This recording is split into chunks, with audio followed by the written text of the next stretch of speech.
Hello friends, कैसे आप सब। उम्मीद करता हूं कि सभी लोग स्वस्थ होंगे और मस्त होंगे। फ्रेंड्स, आज की हमारी ये वीडियो एसी रिपेयरिंग कोर्स की 45वें दिन की वीडियो है और आज के इस वीडियो में हम जानने वाले हैं विंडो और स्प्लिट एसी से संबंधित कुछ महत्वपूर्ण डाटा के बारे में। डाटा मतलब वही चीज़ें होती हैं कि कौन सा पार्ट्स कितने साइज का लगना चाहिए किसी भी एसी के अंदर, तो उसी सब के बारे में हम आज के इस वीडियो में चर्चा करने वाले हैं। ये वीडियो कमेंट के ऊपर बनाया गया है। किसी भाई ने मेरा कमेंट किया था कि सर कैपलरी किस साइज़ की लगाई जाती है, कौन से टन में कितने साइज़ की कैपलरी लगाई जाती है, तो हमने उससे संबंधित कुछ और चीज़ें उसमें जोड़ दिया है। और आपको ये सारी चीज़ें, आपको जो भी डाटा हम बताएंगे विंडो और स्प्लिट दोनों का कंबाइंड रहेगा, मतलब दोनों में आप इस्तेमाल कर सकते हैं, कोई विशेष अंतर नहीं आने वाला है। तो चलिए वीडियो को स्टार्ट करते हैं। यहाँ पर लिखा गया है विंडो एसी एवं स्प्लिट एसी से संबंधित प्रमुख डाटा। यहाँ नीचे हमने डाटा लिखा है और डाटा में हमने 3 चीज़ें बताया है आप लोगों को। कैपलरी के बारे में बताया है, कैपेसिटर के बारे में बताया है और एम्पियर के बारे में बताया है। ये डाटा आपको साफ साफ दिख रहा होगा, लेकिन जब तक हम इसके बारे में विस्तृत चर्चा नहीं करेंगे तब तक शायद आपको ये डाटा न समझ में आए, या फिर जो लोग समझदार हैं या तो वो क्या करेंगे, अभी वीडियो स्किप कर सकते हैं और इसका जो स्क्रीनशॉट है आप ले सकते हैं। हम साइड हट जा रहे हैं, इसका स्क्रीनशॉट ले लीजिएगा। यही मेन डाटा है और इसी में हम पूरा वीडियो जो है कि चर्चा करने वाले हैं। तो चलिए हम वीडियो को शुरू करते हैं। और यहाँ पर सबसे पहले पार्ट्स का नाम लिखा गया है। कौन सा पार्ट्स? तो एम्पियर तो कोई पार्ट्स होता नहीं है। यहाँ 2 चीज़ है जो कि पार्ट्स है, एक कैपलरी है और एक कैपेसिटर है। और यहाँ नीचे हमने एम्पियर लिखा है। 3 चीज़ों के बारे में हम वीडियो के अंदर बात करने वाले हैं। यहाँ पर लिखा है 1 टन, यहाँ 1.5 टन और ये 2 टन। 1 टन का मतलब ये हुआ कि 1 टन के एसी में कैपिलरी ये लाइन में जो लिखा गया है वो रहेगा, कैपेसिटर जो इस लाइन में लिखा गया है वो रहेगा, एम्पियर जो इस लाइन में लिखा गया है वो रहेगा। मतलब 1 टन के नीचे जो भी लिखा गया है ये तीनों का मान लिखा गया है। 1.5 टन में ये तीनों कुछ इस तरीके से होते हैं और 2 टन में कुछ इस तरीके से होते हैं। किसी एक पर हम चर्चा करते हैं। चलिए हम कैपलरी को ले लेते हैं। कैपलरी यहाँ से शुरू किया जाता है। एक कैपलरी है, मतलब 1 टन की एक एसी है, उसमें आप कैपलरी किस साइज की लगाएंगे ये कैसे आपको पता चलेगा। तो सबसे पहले तो आपको एक ट्रिक जानना पड़ेगा जो कि मैं लास्ट में बताऊंगा। वीडियो आप पहले देख लीजिए। जो नॉर्मल ये डाटा है वो तो आप पहले समझिए, लेकिन एक ट्रिक होता है जिसके हिसाब से ये सारी चीज़ें नहीं भी बताई जाएगी या फिर आप नहीं भी जानते रहेंगे तो रिपेयरिंग में आपका कोई अंतर नहीं आने वाला है और कोई विशेष अंतर नहीं आएगा। ठीक है, तो आप पहले जो डाटा है इसको समझ लीजिए, उसके बाद में लास्ट में हम इसके बारे में, ट्रिक के बारे में चर्चा करेंगे, कैसे आप पता करेंगे कि कौन सा किस साइज का है। तो ये सारी चीज़ें हम जो है कि लास्ट में बताएंगे। चलिए, यहाँ पर कैपलरी जो कंपनी के अनुसार होता है, हर एक कंपनियां वैसे तो अलग अलग साइज में अपना 1 ही टन का है। कोई मान लेते सैमसंग की कंपनी है, कोई एलजी की कंपनी है, तो उसमें कैपलरी कोई अलग साइज का दे देगा, कोई लंबाई अलग दे देगा। लेकिन एक यूनिक जो कुछ मेन मुख्य होता है वो चीज़ यहाँ पर हमने लिखा है। कैपलरी में पहले यहाँ पर हमने ये लिखा है 1 टन की एसी रहेगी तो उसमें 0.055 इंच साइज की कैपलरी लगाई जाएगी। ये 0.055 इंच क्या है, कैपलरी का क्या होता है? तो कैपलरी आपको पता है कि कुछ इस तरीके से होती है, मतलब पाइप होता है, एक बहुत ही पतला पाइप है, ये पाइप समझ सकते हैं। और इसके बीच का जो ये सुराख होता है, मतलब छेद जो बनाया गया, होल होता है, उसी का ये व्यास होता है। ये जो साइज लिखा गया है 0.055 इंच, तो ये इसका व्यास होता है। कोई आपको गलत तरीके से बता रहा है कि 0.55 इंच होता है तो ये गलत होगा। 0.55 का मतलब हो गया ½ इंच हो गया ना। आप खुद समझदार है आप उसको समझ सकते हैं। 0.55 यदि कोई लिख देता है तो ये शब्द बिल्कुल गलत है। यदि आप भी इस चीज़ को जानते होंगे तो ये गलत समझिएगा कि ये गलत है। यदि किसी में लिख लिया कैपिलरी की साइज ये होनी चाहिए तो ये गलत है, ऐसा नहीं होगा।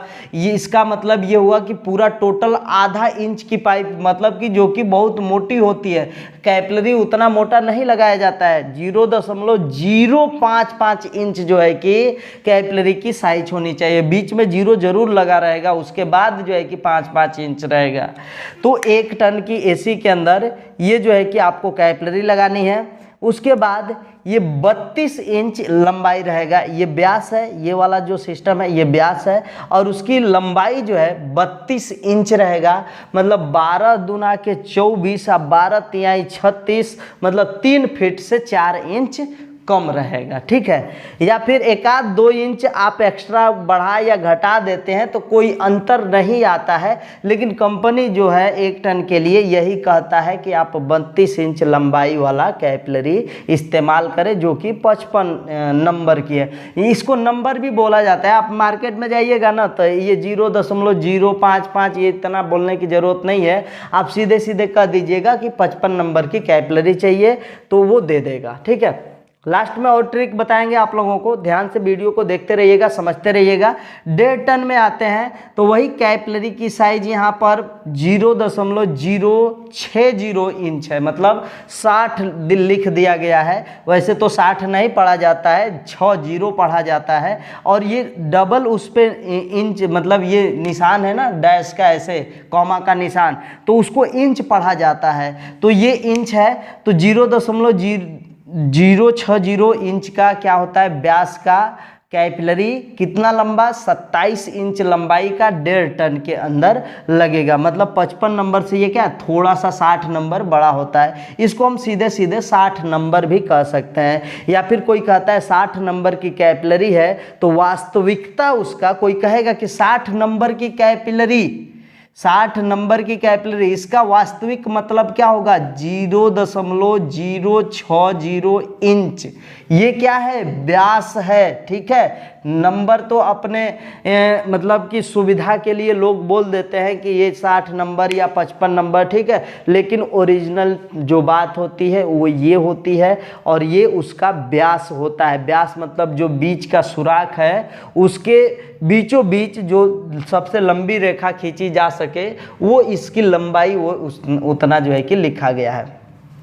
कैपिलरी लंबा कितना होना चाहिए 27 इंच, मतलब 12 दूना के 24, 12 इंच का 1 फीट होता है तो 12 दूना के 24 और 24 में 3 इंच और ही जोड़ देंगे तो 27 इंच हो जाएगा। मतलब 2 फीट 3 इंच की कैपिलरी 1.5 टन की एसी में लगाई जाती है। इनकी संख्या 1, 2, 3 हो सकता है। ठीक ना, तो ये संख्या तो एवापोरेटर के ऊपर निर्भर करता है कि एवापोरेटर में जो पाइप का सर्किट है वो किस तरीके से बनाया गया है, तो उसके ऊपर निर्भर करता है कि कैपिलरी की संख्या 1 रहेगी या 2 रहेगी या 3 रहेगी, लेकिन लंबाई जो है इसका यही रहेगा। ठीक है, उसके बाद 2 टन की एसी में आ जाते हैं। 2 टन की एसी में जो कैपिलरी का व्यास है 0.060 इंच है और इसकी लंबाई जो है 28 इंच लंबी जो है कि कैपिलरी लगेगी। अब आप कहिएगा कि सर 28 इंच से थोड़ा सा कम बेसी लगा देंगे तो क्या होगा, तो कुछ नहीं होगा, कोई थोड़ा बहुत का अंतर आएगा, लेकिन जो चीज़ आपको समझ में नहीं आएगी तो 1-2 इंच घट जाए, 1-2 इंच बढ़ जाए तो उससे कोई विशेष फर्क नहीं पड़ता है। लेकिन जो व्यास की कैपिलरी है वही सेम व्यास की कैपिलरी लगाएंगे तो बेहतर कूलिंग मिलेगा, और जितनी लंबी है उतनी लंबी लगाएंगे तो कूलिंग जो है कि बेहतर मिलेगा। अब चलिए दूसरे लाइन में चलते हैं। कैपिलरी के बारे में तो आपको समझ में आ गया, जिसने भी पूछा था वो ध्यान से देख ले इस वीडियो को और समझ जाए कि नहीं ये कैपिलरी 1 टन, 1.5 टन, 2 टन के अंदर कौन कौन सी साइज़ की लगती है और उसकी लंबाई क्या होनी चाहिए। और सबसे पहली बात कि ये 1-1.5 टन के बाद 2 टन के बाद हमने क्यों नहीं और एसी लिखा, तो इतना ही टन के अंदर आपका विंडो और स्प्लिट एसी आते हैं और ज़्यादातर 1.5 टन की इस्तेमाल की जाती है और इससे ऊपर की एसी जो है कि बहुत कम इस्तेमाल की जाती है। इस वजह से हमने उसके ऊपर चर्चा नहीं किया, उस पर भी एक ट्रिक आएगा, आपको बताएंगे लास्ट में, उस चीज़ से आप समझ जाएंगे कि कितना भी बड़ा एसी हो तो कैसे आप कैपिलरी का साइज पता करेंगे, लंबाई कैसे पता करेंगे, ये सारी चीज़ें आपको पता चल जाएगा। अब हम बात करते हैं कैपेसिटर में। एसी के अंदर जो कैपेसिटर लगेंगे, ये कैपेसिटर वो कंप्रेसर वाले कैपेसिटर है, पंखा के लिए कैपेसिटर लगता है उसका विवरण नहीं है यहाँ पर। ये जो है कंप्रेसर के लिए जो कैपेसिटर लगेंगे उनका विवरण है, और रनिंग कैपेसिटर का विवरण है। यहाँ पर स्टार्टिंग कैपेसिटर के बारे में नहीं बताया गया है कि स्टार्टिंग कैपेसिटर कितना लगेगा। स्टार्टिंग कैपेसिटर इन तीनों को समझिएगा, लास्ट में हम बता दे रहे हैं, अभी बता देंगे। तो देखिए 1 टन में 30 MFD या 35 MFD, ये दोनों में से कोई एक जो है कि आप रनिंग कैपेसिटर लगा सकते हैं। या कहने का मतलब ये है कि या तो 30 लगाइए या फिर 35 लगाइए, वो दोनों बात बराबर है, ठीक ना, वो चल जाएगा, कोई दिक्कत नहीं आएगा। MFD का मतलब होता है माइक्रोफैरड होता है, ठीक है। MF 30 माइक्रोफैरड का लगाइए या 35 माइक्रोफैरड का लगाइए, इससे कोई विशेष फर्क नहीं पड़ने वाला है। यदि 1.5 टन का एसी है तो आप उसमें 40 का लगा लीजिए या 45 MFD का लगा लीजिए, ठीक है। अब जो है एक और चीज़ आपको एक ट्रिक बता दें कि यदि 40 का लगा रहे हैं या 45 का लगा रहे हैं तो उसमें एम्पियर चेक कर लीजिए कि 40 को लगाने पर मान लेते हैं कि 5 एम्पियर बता रहा है, यदि 45 लगा देते हैं तो वही 3 या 4 एम्पियर बता दिया, मतलब कम हो गया एम्पियर, तो 45 वाला लगा दीजिए, क्योंकि लोड जैसे ही कम होता है ना, मतलब ये यदि लगता है आपको कि नहीं कैपेसिटर का साइज बढ़ाने से एम्पियर का लोड कम हो गया, तो वही वाला जो है कि कैपेसिटर लगाइए, छोटा वाला नहीं। छोटा या बड़ा दोनों में से कैसे पता करा जाए कि कौन सा लगाना है, तो एक बार इसको लगा करके एम्पियर नाप लीजिए। मान लेते हैं कि इसको लगाने पर 5 आ गया और 45 वाला लगा दिए तो आ गया 4, तो 45 वाला आप लगा लीजिए, जो 40 वाला है उसको हटा दीजिए, या दोनों में से कोई लगाइए, 1 एम्पियर का अंतर आ रहा है, कोई दिक्कत नहीं आएगा। लेकिन यदि 45 MFD का लगा रहे हैं, 5 से बढ़ करके 6 एम्पियर उसका लोड हो जा रहा है इसको लगा देने से,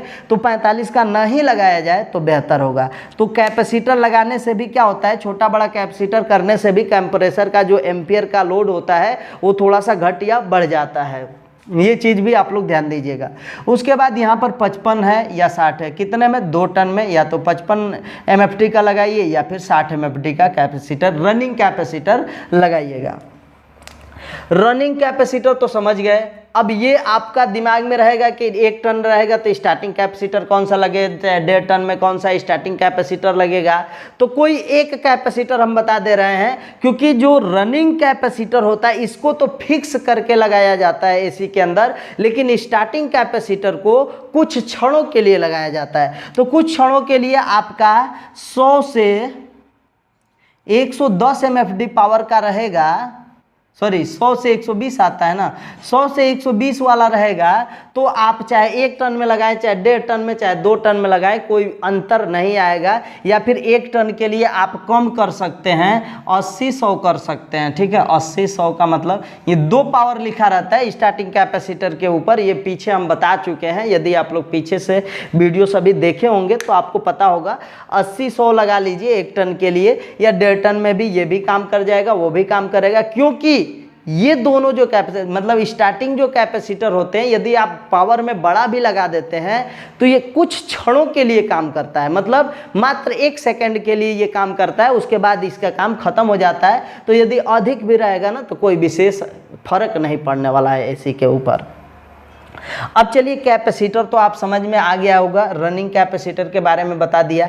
ये 30 और 35 में से कौन सा डिसाइड किया जाए कि कौन सा लगाना है, तो ये चीज़ भी मैंने बताया कि 30 वाला एक बार लगा के देख लीजिए और 35 वाला लगा के देख लीजिए, जिसमें एम्पियर आपको कम समझ में आता है वो वाला आप लगा सकते हैं, ठीक ना। तो ये चीज़ें आपको क्लियर हो गई होगी। अब चलिए हम एम्पियर पर बात करते हैं, एम्पियर किस में कितना होना चाहिए। यहाँ पर 2-2 एम्पियर, सॉरी 4-4 एम्पियर लिखा गया है, और ये चीज़ें आपको समझना बहुत ज़रूरी है। 1 टन की एसी है तो उसका एम्पियर 3 से 4 या 5 से 6, ये क्या मतलब है, ये कामा लगा के 5 से 6 लिख दिया, इधर से 3 से 4 लिख दिया, ये क्या मतलब है। तो मतलब यही है कि जब आप गैस को नहीं भरते हैं एसी के अंदर तो वह न्यूनतम 3 या अधिकतम 4 एम्पियर ले सकता है।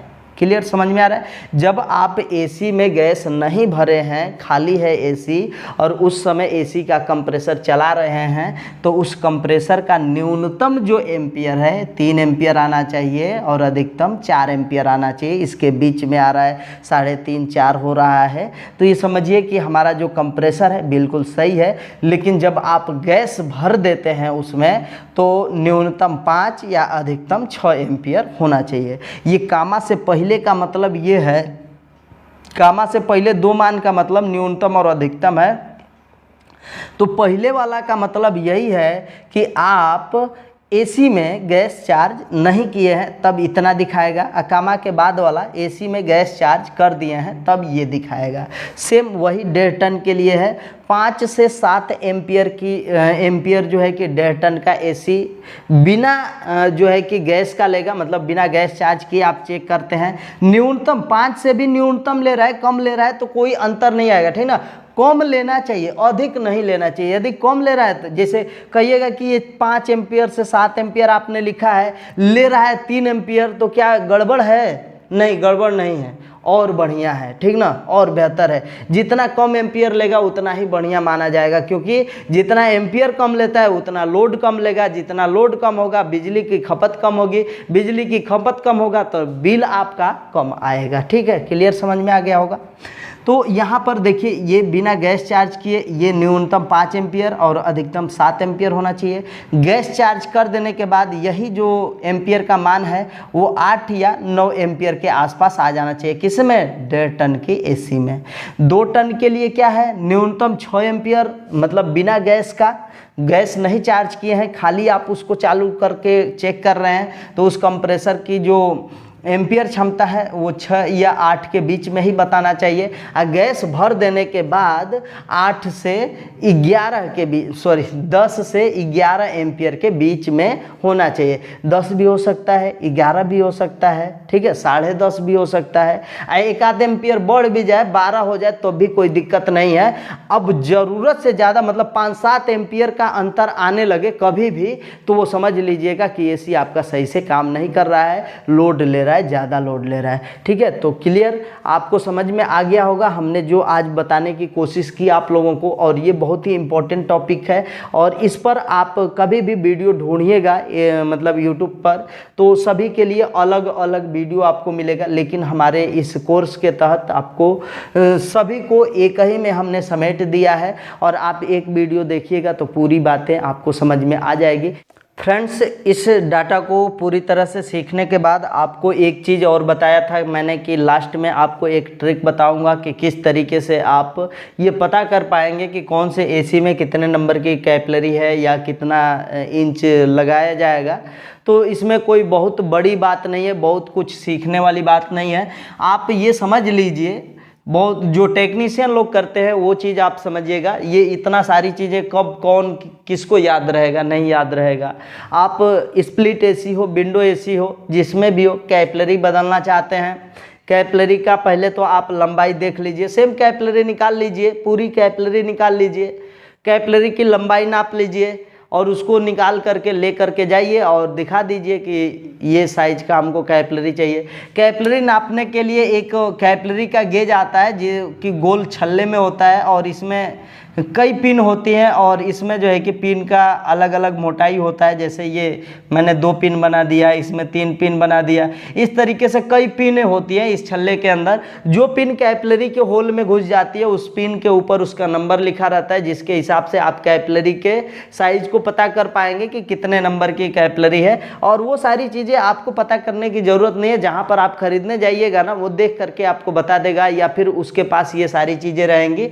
इसका कोई विशेष महत्व नहीं होता है हम लोगों का। जब हम टेक्नीशियन हैं और अपने फील्ड में जब उतरते हैं तो कैपिलरी नापने की ज़रूरत नहीं है। आप उसको सीधे या तो लंबाई नाप लीजिए, या फिर आप पूरा कैपिलरी उठा करके ले जाइए, वहाँ पर दिखा दीजिए कि ये साइज का हमको कैपिलरी चाहिए, तो लंबाई और उसका व्यास जो भी होता है वो दे देगा। ठीक है, तो ये कैपिलरी के लिए हमने ये आपको बता दिया ट्रिक। और ये चीज़ें कैपेसिटर तो मैंने बताया है कि जो कैपेसिटर आप लगाइएगा जब आपको लगेगा कि नहीं एम्पियर, जिस कैपेसिटर को लगाने से एम्पियर थोड़ा सा घट जा रहा है, वही कैपेसिटर आप उस कंप्रेसर के साथ लगा दीजिएगा। यही छोटा सा ट्रिक था जो कि लास्ट में मुझे बताना था, तो शायद आप समझ चुके होंगे। तो उम्मीद करता हूं कि आज की हमारी ये जो वीडियो है आपको समझ में आया होगा। और यदि आपका कोई सवाल रह गया है तो हमेशा के तरफ आज भी मैं यही कहूँगा कि आप हमारे इस वीडियो के कमेंट बॉक्स में जाएं और अपना सवाल ज़रूर टाइप करें, और वहाँ पर जो भी आप सवाल पूछेंगे आपका आंसर ज़रूर करने की कोशिश करूँगा मैं। तो चलिए फ्रेंड्स, आज के लिए बस इतना ही। मिलते हैं नेक्स्ट वीडियो में नेक्स्ट टॉपिक के साथ। तब तक के लिए जय हिंद, वंदे मातरम।